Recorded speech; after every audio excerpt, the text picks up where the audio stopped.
Hello friends, Vishnu Shalini latest review. കടലിൽ ചാടി ആത്മഹത്യ ചെയ്ത പെൺകുട്ടി ശാലിനി തന്നെ ആണോ എന്നറിയാൻ വേണ്ടി നമ്മുടെ വിഷ്ണുവും കമലനും അനുവും എല്ലാം ഹൃദയവേദനയോടെ അങ്ങനെ മോർച്ചറിയുടെ വാതക്കൽ നിൽക്കുവാണ്.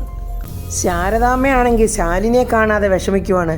ചേടാ, ഇത്രയും നേരമായിട്ടും കണ്ടില്ലല്ലോ, ഒരു ഫോൺ ചെയ്തു പോലും പറയാനും വയ്യ ഇവക്ക്.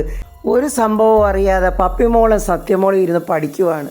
ആ സമയത്ത് രോഹിത്തിൻ്റെ കാർ അങ്ങോട്ട് വരുന്നുണ്ട്. രോഹിത്താണെങ്കിൽ മദ്യപിച്ചിട്ടുകൊണ്ട് തീരെ താല്പര്യമില്ല ശാരദാമ്മയുടെ വീട്ടോട്ട് വരാൻ തന്നെ. സത്യാമ്മ പറഞ്ഞ സ്ഥിതിക്ക് വരാതിരിക്കാൻ പറ്റില്ലല്ലോ. അങ്ങനെ രോഹിത്ത് ഇഷ്ടമില്ലാതുള്ള വരവാണ് ശാരദാമ്മയുടെ വീട്ടിലോട്ട്. രോഹിത്ത് മോനാണല്ലോ വരുന്നത് എന്നും പറഞ്ഞ് ശാരദാമ്മ രോഹിത്തിനെ നോക്കി ചിരിക്കുന്നുണ്ട്. എന്നാൽ രോഹിത്ത് അല്പം പോലെ ശാരദാമ്മയെ മൈൻഡ് ചെയ്യാതുള്ള വരവാണ്. സത്യമോള് രോഹിത്തിനെ കണ്ടിട്ട് പറയുന്നു, ദേണ്ട പപ്പി, നിന്റെ അച്ഛൻ വന്നു. രോഹിത്തിന് അത് കേൾക്കുമ്പോൾ വല്ലാത്ത ഒരു ദേഷ്യമാണ് തോന്നുന്നത്. ശാരദാമ്മയ്ക്ക് കാര്യങ്ങളൊന്നും അറിയില്ലല്ലോ. ശാരദാമ്മ ചിരിച്ചുകൊണ്ട് രോഹിത്തിനോട്, മോൻ വാ, അകത്തിരിക്കാം, വാ മോനെ, അങ്ങോട്ടിരിക്കാം എന്നും പറഞ്ഞ് രോഹിത്തിനെ വിളിച്ച് അകത്തോട്ട് കൊണ്ടുപോകുന്നുണ്ട്. സത്യമോള് ചോദിക്കുന്നു, രോഹിത്തങ്ങളെ പപ്പിയെ കൂട്ടിക്കൊണ്ടു പോകാൻ വന്നതാണോ? രോഹിത്തിനാണെങ്കിൽ പപ്പിയെ കാണുമ്പോൾ ഒരു വല്ലാത്ത ദേഷ്യമൊക്കെ. ആ അതെ അച്ഛാ, ഞങ്ങൾ പഠിക്കുമായിരുന്നു അച്ഛാ, കമ്പൈൻ സ്റ്റഡിയാണ് എന്നിങ്ങനെ പപ്പിമോള് ചിരിച്ചുകൊണ്ട് രോഹിത്തിനോട് പറയുവാണ്. രോഹിത്ത് ആ കുഞ്ഞിനെ ഒന്നും നോക്കുന്ന പോലുമില്ല. ഓ, ഇവർ പഠിക്കുവാണെന്നൊന്നും എനിക്ക് തോന്നിയില്ല മോനെ. രണ്ടും കൂടെ അടക്കി പിടിച്ച് എന്തൊക്കെയോ വർത്തമാനം പറച്ചിലായിരുന്നു. ശാലിനി ഇതുവരെ വന്നിട്ടില്ല മോനെ. ഇത്രയും നേരമൊക്കെ വൈകുന്നത് പതിവില്ലാത്തതാ. ഇനി ഏതെങ്കിലും മന്ത്രിമാർ വല്ലതും എമർജൻസി മീറ്റിംഗ് വിളിച്ചാലേ ഇങ്ങനെ താമസിക്കത്തുള്ളൂ. അങ്ങനെയാണെങ്കിൽ പോലും എന്നെ വിളിച്ച് കാര്യങ്ങളൊക്കെ പറയേണ്ടതാ. പക്ഷെ ഇന്ന് അതും ഉണ്ടായില്ല. ഞാനാണെങ്കിൽ അങ്ങോട്ട് വിളിച്ചിട്ട് കിട്ടുന്നുമില്ല. ശാരദാമ്മ ഇങ്ങനെയൊക്കെ രോഹിത്തിനോട് പറയുമ്പോൾ രോഹിത്ത് അത് ഒട്ടും താല്പര്യമില്ലാത്ത പോലാണ് കേൾക്കുന്നത്. എന്നാൽ പിന്നെ ഞങ്ങൾ ഇറങ്ങട്ടെ, ഞാൻ പപ്പിയെ കൊണ്ടുപോവുക, വാ പോകാം എന്നിങ്ങനെ പപ്പിയോട് രോഹിത്ത് പറയുന്ന സമയത്ത് ശ്യാമയുടെ ഫോൺ ശാരദാമ്മയ്ക്ക് വരുന്നുണ്ട്. പെട്ടെന്ന് ശാരദാമ്മ പറയുന്നു, ശ്യാമയാണല്ലോ മോനെ വിളിക്കുന്നത്, ഞാൻ എന്താണെന്നൊന്ന് നോക്കട്ടെ എന്നിങ്ങനെ ശാരദാമ്മ പറയുമ്പോൾ രോഹിത്ത് ഒരു വല്ലാത്ത ചിരിയും പുച്ഛത്തോടിങ്ങനെ നോക്കുന്നുണ്ട്. അമ്മേ, രോഹിത്ത് അവിടെ ഉണ്ടോ? ആ ഉണ്ടല്ലോ, രോഹിത്ത് ഇവിടെ ഉണ്ട് മോളെ. ഇവിടുന്ന് മോളെയും കൂട്ടി ഇറങ്ങാൻ നിൽക്കുവാ. മോളെ ശ്യാമ, എന്താടി സംഭവിച്ചത്? വിഷ്ണുവിടെ പപ്പിമോളെ കൊണ്ടാക്കിയിട്ട് വൈകിട്ട് വന്ന് വിളിച്ചോണ്ട് പോകാമെന്നും പറഞ്ഞ് പോയെന്നാ ശാന്ത പറഞ്ഞത്. പക്ഷെ വിഷ്ണു ഇതുവരെ വന്നിട്ടില്ല, ശാലിനിയും വന്നില്ല. രോഹിത്തിനാണെങ്കിൽ കാര്യങ്ങളൊന്നും അറിയാനും പാടില്ല. അമ്മയോട് രോഹിത്തൊന്നും പറഞ്ഞില്ലേ? എന്തു പറയാന്? രോഹിത്ത് ഇപ്പം മോളെയും കൂട്ടി അങ്ങോട്ട് വരും മോളെ. അമ്മേ പപ്പി എന്ന ഇന്ന് അവിടെ നിൽക്കട്ടെ എന്നിങ്ങനെ ശ്യാമ പറയുമ്പോൾ സത്യാമ്മ അങ്ങോട്ട് വരുന്നുണ്ട്. ഇന്നിപ്പോൾ ഇങ്ങോട്ട് പപ്പിയെ വിടണ്ട. അപ്പോൾ മോളെ, ഞാൻ രോഹിത്തിനോട് എന്ത് പറയും? അത് അമ്മ രോഹിത്തിനോട് എന്തെങ്കിലും ഒന്ന് പറഞ്ഞാൽ മതി. വിഷ്ണു ഏട്ടനും വന്നിട്ടില്ല, അവിടെ ഇപ്പോൾ കുഞ്ഞേച്ചിയും വന്നിട്ടില്ലെന്നല്ലേ പറഞ്ഞത്? ആകെപ്പാടെ മനസ്സിനൊരു സ്വസ്ഥതയില്ലമ്മേ. എന്തൊക്കെയോ ഒരു ആപത്ത് വരാൻ പോകുന്ന പോലെ ഒരു തോന്നൽ. തൽക്കാലത്തേക്ക് മോളെ അമ്മ ഇന്ന് അവിടെ നിർത്ത്. ഇതൊക്കെ സത്യഭാമ അവിടെ നിന്നുകൊണ്ട് കേൾക്കുന്നുണ്ട്. രോഹിത്തിനോട് അമ്മ എന്തെങ്കിലുമൊക്കെ കാര്യങ്ങളൊക്കെ പറഞ്ഞാൽ മതി എന്നിങ്ങനെ പറഞ്ഞിട്ട് ശ്യാമ നോക്കുമ്പോൾ കണ്ണും തുറിച്ച് സത്യാമ്മ ഇങ്ങനെ ശ്യാമയെ തന്നെ നോക്കി നിൽക്കുക. സത്യാമ്മയെ കണ്ടത് ശ്യാമ പെട്ടെന്ന് ഫോൺ അങ്ങ് സ്വിച്ച് ഓഫ് ചെയ്തു. ഈശ്വര, സത്യാമ്മ എല്ലാം കേട്ടോ? സത്യാമ്മ ദേഷ്യത്തോടെ ശ്യാമയോട്, എടി പപ്പിമോളെ അവിടെ നിർത്താനല്ല ഞാൻ വളർത്തുന്നത്, എൻ്റെ ഈ വീട്ടിൽ വളരാനാ പപ്പിമോളെ ഞാൻ വളർത്തുന്നത്. ഇവിടെ കാര്യങ്ങളൊക്കെ തീരുമാനിക്കുന്നത് നീയല്ല, ഞാനാ. ഇതവനെ ഒന്ന് വിളിച്ച് പറഞ്ഞിട്ട് തന്നെ കാര്യം, അല്ലെങ്കിൽ അവൻ ഭാര്യയുടെ വാക്കും കേട്ടെ ചൂലുപോലിങ്ങ് പോരും. സത്യാമ്മ ഉടനെ രോഹിത്തിനെ ഫോൺ ചെയ്ത് വിളിക്കുവാണ്. എടാ രോഹിത്തെ, നീ ഇപ്പം എവിടാ നിൽക്കുന്നേ? ഞാൻ ശാരദാമ്മയുടെ വീട്ടിലുണ്ട് സത്യാമ്മേ. എടാ, നിന്നോട് അച്ഛ വീട്ടിൽ പുറത്തേക്ക് പോകാനാണോ നിന്നോട് ഞാൻ പറഞ്ഞത്? പപ്പിയെ വിളിച്ചോണ്ട് വരാനല്ലേ നിന്നോട് ഞാൻ പറഞ്ഞത്? അതല്ല സത്യാമ്മേ, പപ്പിയെ നാളെ കൊണ്ടുപോയാൽ പോരേന്നാ ശാരദാമ്മ ചോദിക്കുന്നത്.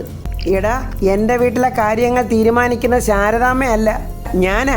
എടാ രോഹിത്തെ, നിന്നെ ഞാൻ അങ്ങോട്ട് പറഞ്ഞു വിട്ടതേ പപ്പിമോളെയും വിളിച്ചോണ്ട് വീട്ടിലോട്ട് തിരിച്ചു വരാനാ. ഞാൻ പറയുന്നത് പോലെ നീ അങ്ങ് ചെയ്താൽ മതി. അല്ലാതെ മറ്റുള്ളവരുടെ വാക്കും കേട്ടെ അവർക്ക് സ്തുതി പാടാൻ നിന്നാലുണ്ടല്ലോ. ഞാൻ പറയുന്നത് വല്ലതും നിനക്ക് മനസ്സിലായോ? പപ്പി ഇല്ലാതെ നീ ഇങ്ങോട്ട് വരണ്ട.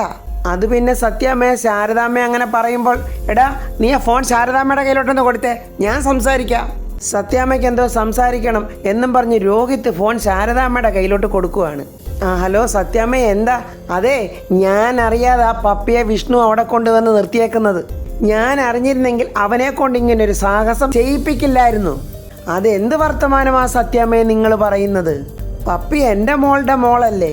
നിങ്ങൾക്കുള്ള അധികാരവും അവകാശവും എല്ലാം എനിക്കും അവളുടെ പേരിലില്ലേ? ഒരേ ഒരു ദിവസം പപ്പിമോളെ ഇവിടെ നിർത്തിക്കോട്ടെ എന്നല്ലേ ചോദിച്ചുള്ളൂ. അത് ഇത്ര വലിയ കുറ്റമാണോ സത്യാമ്മേ? എന്നാ പിന്നെ കൊച്ചുമോളെ മാത്രമാക്കണ്ട, അമ്മയും കൂടെ അങ്ങോട്ട് പറഞ്ഞു വിട്ടേക്കാം.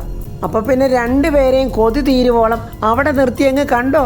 പെൺമക്കളുടെ ഭാവിയല്ല, അവരെ കണ്ടോണ്ടിരിക്കാനാ അമ്മമാരുടെ ആഗ്രഹമെങ്കിൽ കെട്ടിക്കൊണ്ട് വന്ന വീട്ടിലെ ഞങ്ങളെപ്പോലുള്ള അമ്മമാർ വലഞ്ഞത് തന്നെ. സത്യാമ്മേ, ശാലിനി ഇതുവരെ ഇവിടെ വന്നിട്ടില്ല. എവിടെ പോയതാണെന്നൊട്ടും അറിയാനും വയ്യ. ഞാനാണെങ്കിൽ അതിൻ്റെ കാര്യത്തിലൊരു വിഷമത്തിലിരിക്കുക. അതിൻ്റെ കൂടെ ഇതുപോലുള്ള വാക്കുകൾ ദയവ് ചെയ്ത് പറയരുത്. ഇവിടെ നിങ്ങളുടെ ശ്യാമമോളും പറയുന്ന കേട്ട് കുഞ്ഞേച്ചിയെ കാണാനില്ലെന്ന്, കളക്ടറെ കാണാനില്ലെന്ന് ആരെങ്കിലും പറഞ്ഞാൽ വിശ്വസിക്കുവോ? കള്ളത്തരവാ, എല്ലാം അവിടെ നാടകവാ. ഈ സത്യഭാമയുടെ അടുത്തേ അവളുടെ ഒരു നാടകവും ചെലവാകില്ല.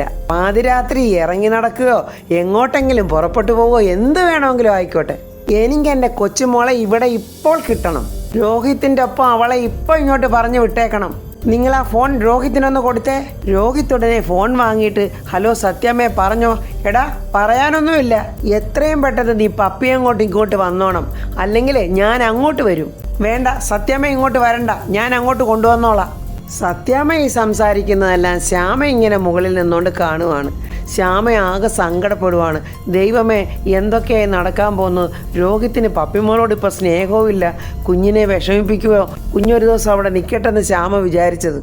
രോഹിത്തുടനെ പപ്പി വാ നമുക്ക് വീട്ടിൽ പോകാം. അച്ഛാ ഞാൻ നാളെ വരാം. വേണ്ടെന്ന് പറഞ്ഞില്ലേ? അച്ഛാ പ്ലീസ് അച്ഛാ. വേണ്ട പറയുന്ന കേട്ടില്ല, നല്ല ചുട്ടടി വെച്ചേരും. പോയി കാറി കയറടി. രോഹിത് ഇങ്ങനെ ദേഷിച്ച് പറയുന്ന കേട്ട് പപ്പിമോൾ അങ്ങ് ഞെട്ടിപ്പോയി.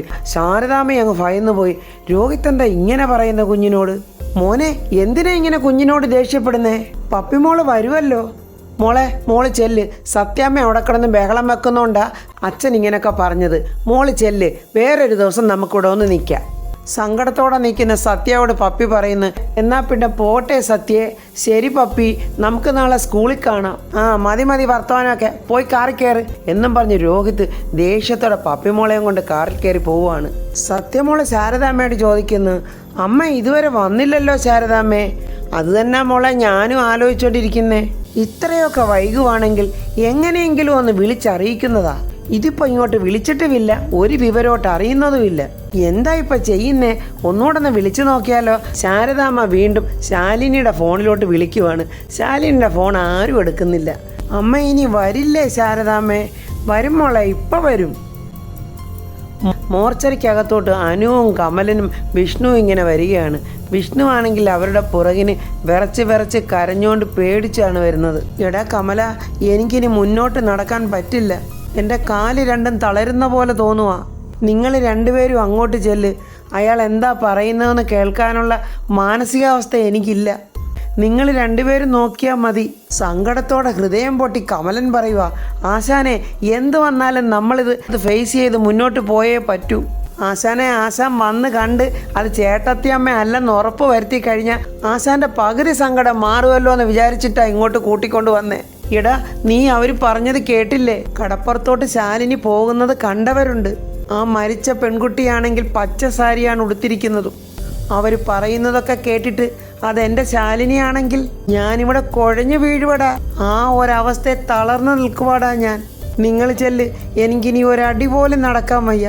നിങ്ങൾ ചെല്ല്. വിഷ്ണുവിൻ്റെ ആ കരച്ചിൽ കണ്ട് അനു പറയുന്നു, കമല സാർ ഇവിടെ നിൽക്കട്ടെ, നമുക്ക് പോയി നോക്കാം. ആരാണെന്ന് വെരിഫൈ ചെയ്യാനല്ലേ, അത് നമുക്കാണെങ്കിലും പറ്റുമല്ലോ. ദൈവമേ, എൻ്റെ ശാലിനി ആയിരിക്കല്ലേ?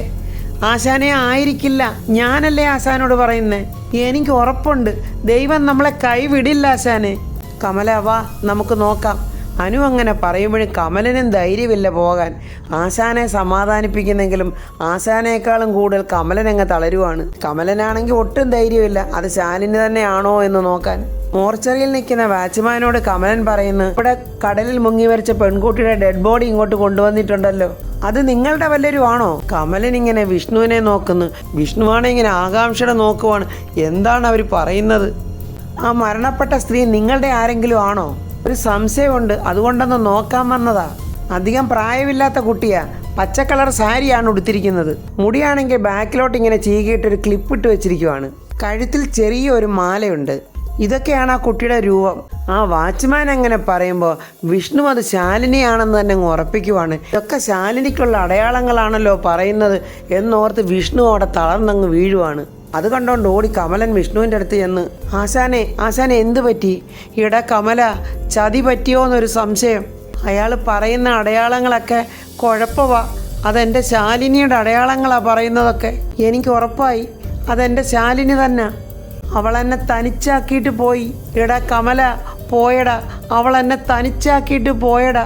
വിഷ്ണു ഒരു സമനില തെറ്റിയവനെ പോലെ അവൾ പോയി, എന്നെ തകർത്തിട്ട് അവൾ പോയി എന്നിങ്ങനെ അങ്ങ് പറഞ്ഞുകൊണ്ടിരിക്കുവാണ്. ആശാനിങ്ങനെ സങ്കടപ്പെടാതിരിക്കേ. നമ്മളീ കരുതുന്ന പോലൊന്നും സംഭവിക്കില്ല. അങ്ങനെ ആശാനെ തനിച്ചാക്കി എൻ്റെ ഏട്ടത്തിയമ്മയ്ക്ക് ആശാനെ വിട്ടിട്ട് പോകാനാകില്ല. എനിക്ക് ഉറപ്പുണ്ട്. അതൊന്നും അല്ല ആശാനെ.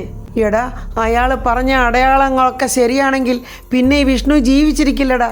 എനിക്കെൻ്റെ ശാലിനിയെ ഈ അവസ്ഥയിൽ കാണാനൊക്കില്ല. അവളങ്ങനെ കിടക്കുന്നത് എനിക്ക് കാണണ്ട. അവൾ എന്നെ തോപ്പിക്കാൻ വേണ്ടി ചെയ്തതാ. എന്നോടുള്ള ദേഷ്യം തീർക്കാന്, അവളുടെ വിഷ്ണുവേട്ടനോടുള്ള ദേഷ്യം തീർക്കാന്. എനിക്കറിയാം ഇതിനെന്ത് തിരിച്ചടി കൊടുക്കണമെന്ന് ഈ വിഷ്ണുവിനറിയാം. കൊടുക്കും ഞാൻ. അങ്ങനെ ഒറ്റയ്ക്കൊന്നും ഞാൻ അവളെ വിടില്ല.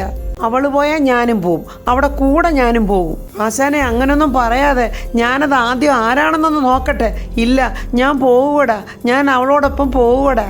അതാരാണെന്ന് ഞങ്ങളൊന്ന് നോക്കട്ടെ, അതുവരെ ഒന്ന് ക്ഷമിക്ക്. ആ വാച്ച്മാൻ പറയുന്നു, എന്നാൽ നിങ്ങളെ ഞാൻ ബോഡി കാണിക്കട്ടെ. അയ്യോ എൻ്റെ ശാലിനി എന്നും പറഞ്ഞ് വിഷ്ണു ഇങ്ങനെ തലയ്ക്കടിച്ച് കരയുവാണ്.